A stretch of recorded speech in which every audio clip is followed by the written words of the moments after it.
ohun tó dà wọ́n pọ̀ fẹ́ tú wọn ká. Àwọn aṣòfin kọjú ìjà sí ara wọn l'Àbújá. Ariwo gèè, rògbòdìyàn àti àìgbọ́ra-ẹni-yé ló bẹ́ sílẹ̀ láàrin àwọn ọmọlé-ìgbìmọ̀ aṣòfin àgbà ilé wa, ìyẹn àwọn sẹ́nẹ́tọ̀, lọ́jọ́ ìṣẹ́gun túsídẹ̀ẹ́ ọjọ́ 12 oṣù kẹta ọdún 2024 yìí, látàrí bí ọ̀kan lára wọn ṣe fẹ̀sùn kàn wọ́n pé àwọn aṣòfin kan fi mílíọ̀nù lọ́nà ẹ̀ẹ́dẹ́gbẹ̀ta náírà 500 million naira ra ọkọ̀ ayọ́kẹ́lẹ́ bọ̀gìnì fún ara wọn. Ìṣẹ̀lẹ̀ yìí wáyé lásìkò ìjíròrò àwọn sẹ́nẹ́tọ̀ ọ̀hún nílé ìgbìmọ̀ aṣòfin wọn, ìyẹn sẹ́nẹ́ẹ̀tì tó wà nílùú Àbújá, olú ìlú ilẹ̀ wa, nígbà táwọn aṣòfin náà ń jíròrò ẹ̀sùn ìwà jìbìtì, àpamọ́pabò àti èrú tí aṣòfin Abdul Ningi fi kan ilé ìgbìmọ̀ ọ̀hún lórí yíyíwèé owó nínú àbá ètò ìṣúná owó tọdún 2024, ìyẹn bọ́jẹ́ẹ̀tì táwọn aṣòfin náà ṣẹ̀ṣẹ̀ fòǹtẹ̀jàn láìpẹ́ yìí. Ṣé bọ́jẹ́ẹ̀tì tí iye rẹ̀ jẹ́ tírílíọ̀nù 27 ó lé bílíọ̀nù 5 náírà 27.5 trillion ni ààrẹ Bọ́lá Ahmed Tinubu tẹ́ pẹpẹ rẹ̀ síwájú àwọn aṣòfin ọ̀hún pé kí wọ́n yiri ẹ̀ wò kí wọ́n sì buwọ́ lù ú gẹ́gẹ́ bí owó tíjọba àpapọ̀ yóò ná lọ́dún 2024 yìí. Àmọ́ lẹ́yìn gbogbo àyẹ̀wò àti àtúnṣe táwọn sẹ́nẹ́tọ̀ náà ṣe, níṣe ni wọ́n ṣàfikún owó náà. Wọ́n ní tírílíọ̀nù 28 ó lé bílíọ̀nù 7 náírà 28.7 trillion làwọn fàṣẹ sí, léyìí tó fi tírílíọ̀nù 1 àti bílíọ̀nù 2 náírà pọ̀ ju ti tẹ́lẹ̀ lọ. Lópin ọ̀sẹ̀ tó kọjá yìí ni sẹ́nitọ́ Ningi tó ń ṣojú àwọn èèyàn ẹkùn ìdìbò àpapọ̀ àárín gbùngbùn Benue tú àwọn àṣírí kan lásìkò tó ń bá àwọn oníròyìn BBC sọ̀rọ̀ nínú ìfọ̀rọ̀wánilẹ́nuwò lédè Haúsá. Ó ní borílẹ̀-èdè yìí ṣe rí lásìkò yìí ti túbọ̀ bàjẹ́ bàlùmọ̀ ju bó ṣe rí nígbà tí Tinubu gbọ̀pá àṣẹ ìṣàkóso lọ. Ó láwọn aṣòfin ẹlẹgbẹ́ ọ̀hún ti ja Nàìjíríà lólè. Ó ní wọ́n ti ṣe àbùmọ̀ owó bọ́jẹ́ẹ̀tì tí Tinubu gbé wá, torí ẹ̀ lówó náà ṣe lọ sókè, àti pé owó gọbọi tírílíọ̀nù 3 náírà ló jẹ́ pé kò sí pàtó iṣẹ́ àkànṣe gúnmọ́ kan tí wọ́n so mọ́, wọ́n kàn kọ sínú àbá náà láti kó o jẹ ni.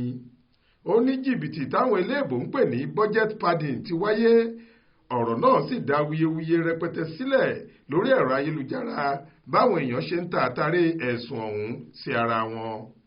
Àmọ́ lọ́jọ́ túsídẹ̀ẹ́ yìí, lásìkò ìjókòó wọn, sẹ́nitọ́ Solomon Adéọlá táwọn èèyàn mọ̀ sí Yayi tó ń ṣojú àwọn èèyàn ẹkùn ìdìbò àpapọ̀ ìwọ̀ oòrùn ìpínlẹ̀ Ògùn West ló dìde.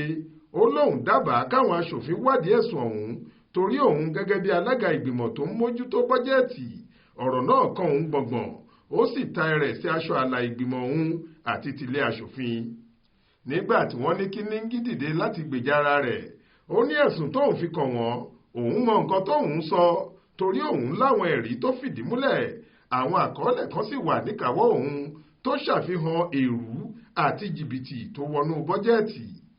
Èyí ni wọ́n ń fà lọ́wọ́ tí sẹ́nitọ́ Jàrígbé láti agbègbè àríwá ìpínlẹ̀ Cross Rivers fi dìde láti sọ̀rọ̀.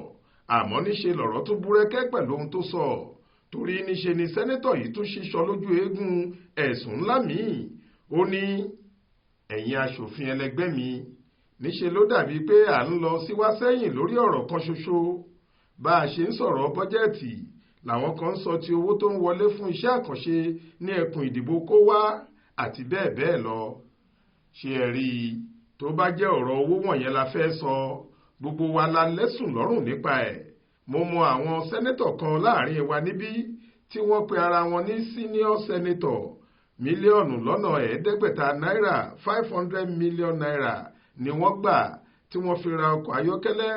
Sẹ́nẹ́tọ̀ tó lọ́jọ́ lórí lèmi náà o, ṣùgbọ́n wọn ò fún mi.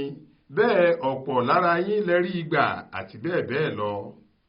Ọ̀kan ibí yìí ló sọ̀rọ̀ dé tí rògbòdìyàn fi bẹ́ nígbà táwọn aṣòfin tọ́rọ̀ rẹ̀ kò bá lára dé bẹ̀rẹ̀ sí pariwo point of order, point of order.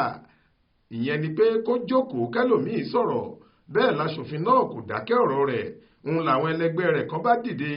Àwọn kan ní kí wọ́n jẹ́ kó parí ọ̀rọ̀ rẹ̀, àwọn kan sì ní ràkàtíà lọ̀rọ̀ tó ń sọ kó gbẹ́nu dákẹ́.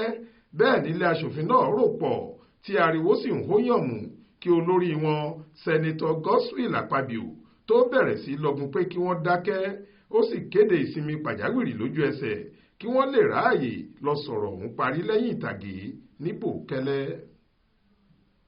Faith Adébọlá ló ń jábọ̀ ròyìn fún iléeṣẹ́ tẹlifíṣàn Aláròyé online.